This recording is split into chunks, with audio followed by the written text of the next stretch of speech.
जय श्री राम। स्वागत है आप सभी का राम कहानी भाई अनिल में।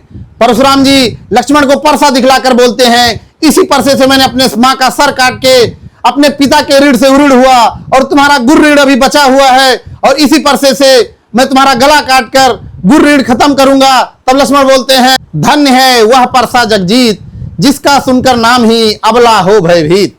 परसा दिखलाकर बार बार क्यों मुझे डराने आए हो? क्या काल आपका वाहन है जो उसे साथ में लाए हो? वह सूर नहीं कहलाते हैं जो अपने आप बखान करें, वह काम नहीं कर सकते हैं जो बातों का भुगतान करें। वह लोहा तुमको ही शुभ हो जिसने घर का लोहू चाटा, बलिहारी में उन हाथों का जिसने माता का सिर काटा। अब रहा शेष गुरु का ऋण तो उसको मैं निपटा दूंगा, ले आए आप महाजन को कौड़ी कौड़ी भुगता दूंगा। परशुराम जी फिर बीच में बोल उठते हैं, छोटा है पर बड़ा ढीठ है खोटा है, सोने के लोटे में विष है जो दूध मिलाकर घोटा है। शंकर काकर को दंड खंड करता घमंड अपने बल का, रनिवासों में ही खेला है मुंह देखा नहीं रणस्थल का। फिर लक्ष्मण जी मुस्कुराकर कहते हैं, क्यों हम पश्चाताप, तोड़ दिया हमने धनुष जोड़ लीजिए आप। जो बने इमारत वर्षों में घंटों में वह गिर पड़ती है, मंडन में उम्र गुजर जाती खंडन में देर न लगती है। इसलिए गर्व करते हैं जो मंडन करने वाले हैं, अभिमान करें किस बल का हम जब खंडन करने वाले हैं।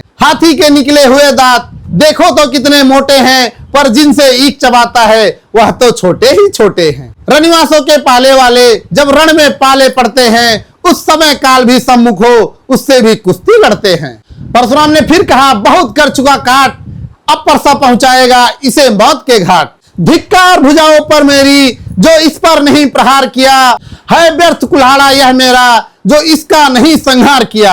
है नहीं सवाल बाल बध का जब खुद यह मरना चाहता है, मत देना कोई दोष मुझे परसा अब इसे छांटता है। यह कहते हुए परशुराम जी जैसे आगे बढ़ते हैं, बीच में विश्वामित्र जी आते हैं और कहते हैं, क्षमा करें मुनिनाथ। विश्वामित्र का शीतल बयान सुनकर परशुराम जी वहीं पे रुक जाते हैं और बोलते हैं, मुनिवर के आग्रह पर इसको छोड़े देता हूं मैं। अब तक जो मैंने क्रोध किया उसको वापस लेता हूं मैं, वापस लेता हूं क्रोध को। यह सुनकर लक्ष्मण जी मुस्कुराने लगते हैं और लक्ष्मण जी को मुस्कुराता हुआ देखकर परशुराम जी फिर गुस्से में लाल हो जाते हैं और बोलते हैं, देखो वह मुस्कुराहट करता विदीर्ण यह छाती है, उसकी वह व्यंग भरी चितवन फिर मेरे आग लगाती है। उसको भी तो कुछ शिक्षा दो, क्यों मुझको ही समझाते हो? मेरी आंखों के आगे से किस लिए न उसे हटाते हो?